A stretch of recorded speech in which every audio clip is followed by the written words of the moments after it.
Horrors? Is Northanger haunted then? Well, that's just the least.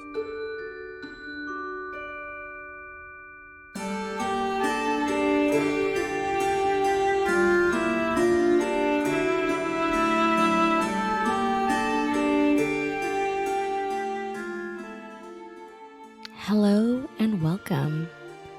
The roses are withering, cloudy and gloomy days abound. Fall is here, and the splendor of Halloween looms ever closer.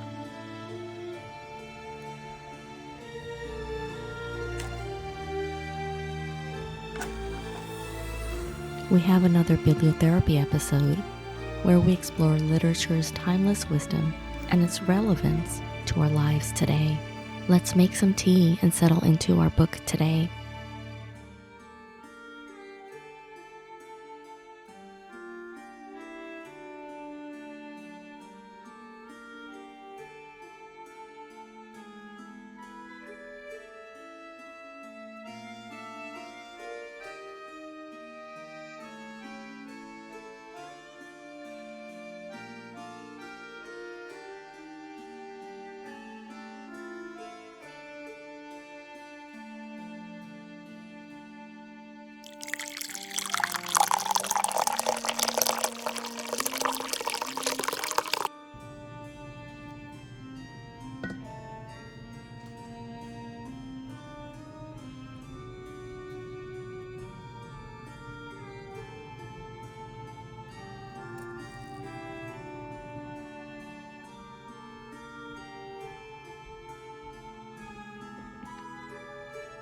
In this episode, I have a slightly different sort of book than what you may expect.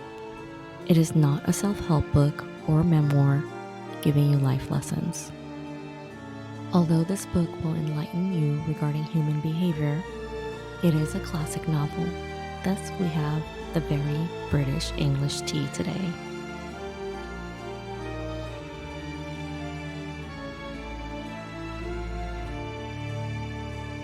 Today, we delve into Jane Austen's classic novel, Northanger Abbey, and discover its insights into the human mind. Why would I pick one of Jane Austen's shortest and perhaps least popular books? Well, there are several reasons. Firstly, sometimes, as a therapist making book recommendations, we often simply need a lighter read for our clients with various interests. And Jane Austen hardly ever seems to be a tough sell, nor does it feel like work. However, the primary reason is that as Halloween approaches, we find ourselves drawn to the mysterious and eerie, seeking stories that send shivers down our spines. And what better way to celebrate the season than by exploring the Gothic satire of Jane Austen's Northanger Abbey. While Jane Austen may not be the first name that comes to mind when we think of Halloween, her novel Northanger Abbey offers a unique perspective on the Gothic, the mysterious, and the downright spooky. In this episode, we'll unravel the layers of Austen's wit as she cleverly satirizes the Gothic genre, all while providing insights into the human psyche. You see, Northanger Abbey isn't your typical Gothic tale filled with haunted castles and vengeful spirits. Instead, it's a sharp and witty commentary on the very essence of fear, imagination, and the stories we tell ourselves. As we delve into Catherine Morland's adventures, we'll discover how Austen brilliantly weaves elements of parody and satire into her narrative, poking fun at the melodramatic and the sensational while challenging our perceptions of fear. So, my fellow readers, as we approach All Hallows Eve, let's embrace the Gothic satire of Northanger Abbey. It's a tale that reminds us that sometimes the things that go bump in the night might just be the creation of our own imagination. Stay tuned as we embark on this literary journey into the heart of Halloween, exploring fear, satire, and mindfulness through the pages of Jane Austen's timeless classic. Don't be afraid, dear viewers. It's just a story. Or is it?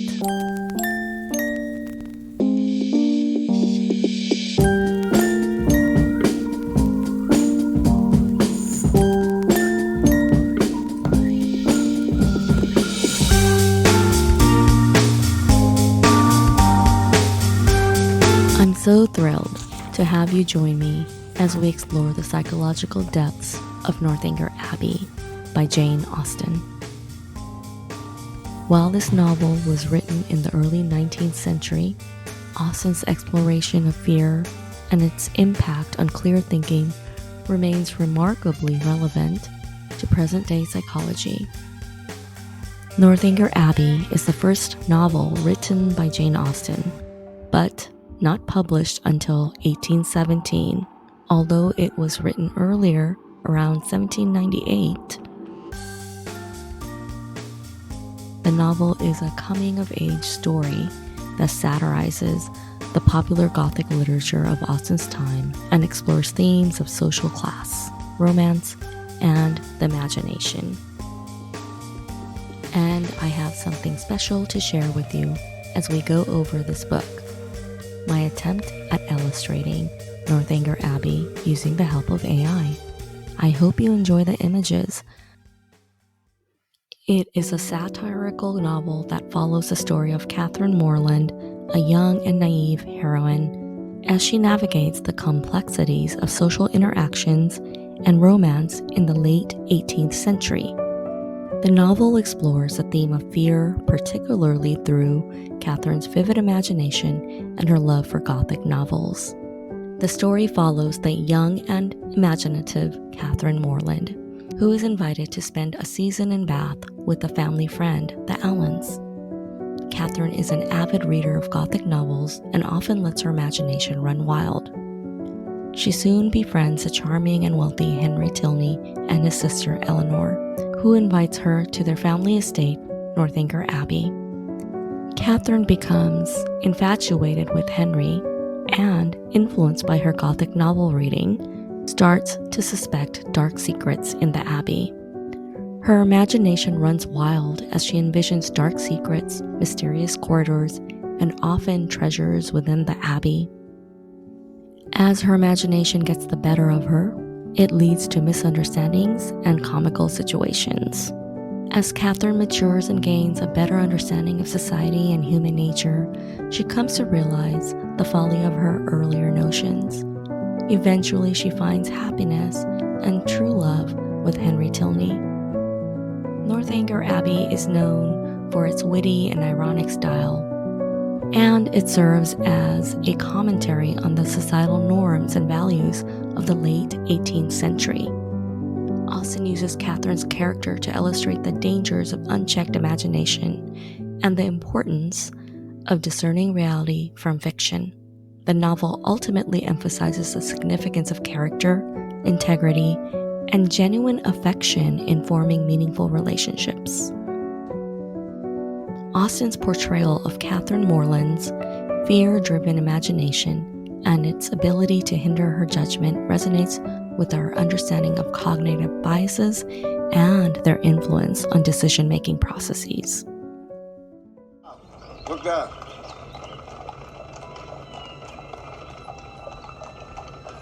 It's exactly as I imagined. It's just like what one reads about. Are you prepared to encounter all of its horrors? Horrors. Is Northanger haunted then? Well, that's just the least of it. Dungeons and sliding panels, skeletons, strange, unearthly cries in the night that pierce your very soul. And vampires? Don't say vampires. I could bear anything but not vampires. Miss Morland, I do believe you're teasing me now. In the novel, Catherine's obsession with Gothic novels parallels the modern understanding of how exposure to media and literature can shape our perceptions and fears. Austen critiques the tendency to let fear dominate our thoughts and actions, as it can distort reality and impede clear thinking. Just as Catherine's fascination with Gothic novels influences her perspective today, our exposure to media can often sensationalize dangers and heighten our fears, impacting our decision-making. Austen's emphasis on rationality and critical thinking in the face of fear aligns with present-day psychological principles. Research in psychology suggests that fear activates the amygdala, responsible for processing emotions, and impairs the functioning of the prefrontal cortex, responsible for rational decision-making. This can lead to biases like confirmation bias or catastrophizing, clouding our judgment and hindering progress. Through Catherine's character, Austen highlights the consequences of fear-driven thinking, raising awareness about the pitfalls of allowing fear to dominate our thoughts and actions. Austen encourages us to question our own biases and engage in reflective thinking, helping us to overcome fear and make sound judgments. Austen's exploration of fear's hindrance on progress aligns with the importance of evidence-based decision-making in various fields, such as science, politics, and social issues. By cautioning against the negative effects of fear-driven thinking, Austen reminds us of the necessity to approach situations with a clear and rational mindset. This enables better understanding, progress, and personal growth. While Austen may not have been directly influenced by modern psychological theories, her exploration of fear's impact on clear thinking resonates with contemporary understanding. Austen's timeless reminder of the importance of balanced reasoning in navigating life's challenges is as relevant today as it was when Northanger Abbey was first published. I suppose that is one of the reasons why Jane Austen remains timeless to this day. Thank you for joining me on this mindfulness journey through Northanger Abbey. Remember, by cultivating a clear and rational mindset, we can overcome fear and make better decisions, leading to a more fulfilling life. As we conclude our journey through Northanger Abbey and the realm of Gothic satire, may your days be filled with mindfulness and your nights be free of fears. Last night, I dreamt that I was with you in the sugar blue waters and your big strong hands, crying out like a baby. Once I knew I was asleep, hoping that just maybe it was real this time. A little rain begins to fall down.